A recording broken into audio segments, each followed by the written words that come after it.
Hello everybody! Welcome to my channel. For today's video, tuturuan ko po kayo mag-edit ng picture ko gamit ang apps na Picsart. Unang-una, mag-download po kayo ng Picsart sa Play Store. At pagtapos nun, pindutin nyo na po yun. Pindutin nyo po ang plus sign, all photos, at pumili po kayo ng magandang effects. Ayan. Pindutin nyo rin po ang cutout. Burahin nyo po ang mga pangit-pangit sa gilid. At ayan, pagtapos nyo pong tanggalin ang mga pangit-pangit sa gilid, nasisave na po yan sa My Sticker. At pwede nyo na pong i-discard. Pindutin nyo po ang white background. Tapos, pindutin nyo rin ang stickers, My Sticker. Ayan, pwede nyo na pong piliin yung picture na kinat out nyo.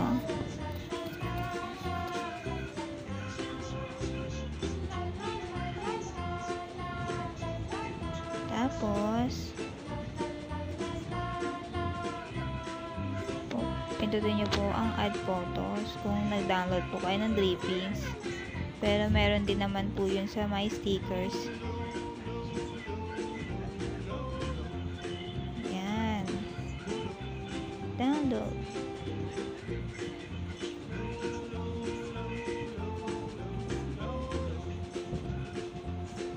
Tsaka mo ngayon i-adjust ng konti. Ayan. Pindutin nyo po ang blend, screen, at adjust ulit. Burahin ng mga pangit-pangit sa gilid para medyo gumanda.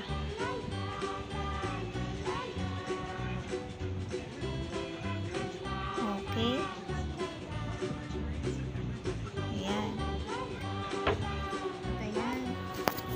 Pindutin nyo po ulit ang stickers. Tapos, mag-explore po kayo ng mga may dadagdag na mga stickers. Ayan, tagal pong makahanap na. Ayan. Heart count. Kayo na po bahala magpaganda ng inyong picture. Okay na. Tapos, punta ulit sa My Sticker. Search po ang circle background. Yan, ang tagal kong mamili.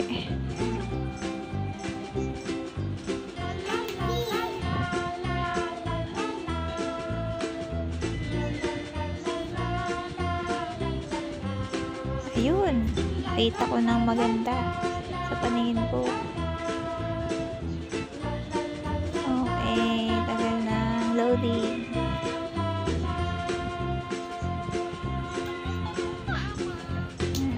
Adjust.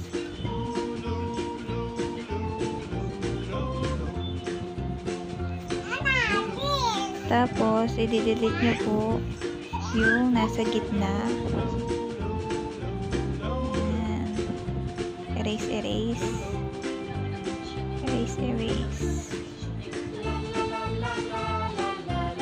Ayan. Okay, adjust ulit.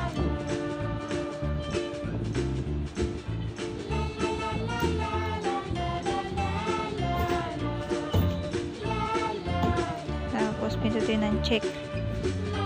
At kung gusto nyo po lagyan ng Picsart logo, pumunta po kayo sa stickers.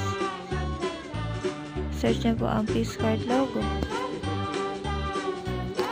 Ayan.